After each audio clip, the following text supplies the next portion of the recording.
Red central farmlands గురించి మీకు ఎప్పుడు చెబుతుంటారండి. ఈ రోజున 7th ప్రాజెక్ట్లో ఒక టోర్నమెంట్ ఇనాగ్రేషన్ జరిగింది. సో వాళ్ళు విజయవాడ నుంచి ఒక 10 కారులతో ఒక 40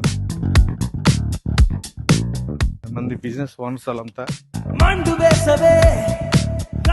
వాళ్ళందరూ కూడా వచ్చి యొక్క ప్రాజెక్ట్ లో వ్యూ బాగుందని, అలాగే మంచి ఫీడ్బ్యాక్ ఇచ్చి, ఇక్కడ నిజంగా ప్లెజెంట్ వ్యాలీ అసలు ఎంత బాగుందంటే ఎవరైనా చూడంగానే ఇన్వెస్ట్ చేస్తారు ఇక్కడికి వచ్చిన వాళ్ళు. వాళ్ళ యొక్క ప్రాజెక్ట్ గురించి ఎక్స్ప్లెయిన్ చేయడం జరిగింది. ది 100 క్రికెట్ లీగ్ దానికి టైటిల్ స్పాన్సర్ గా అడగంగానే ముందుకొచ్చారు. Phoenix green valley presents the 100 cricket league season 3 ఈ ఫ్రాంచైజీ లోగోస్ ని లాంచ్ చేయడానికి మన మానికొండ భాస్కర్ రావు గారిని నన్ను కోసిన అడుగేస్తూనే పోనా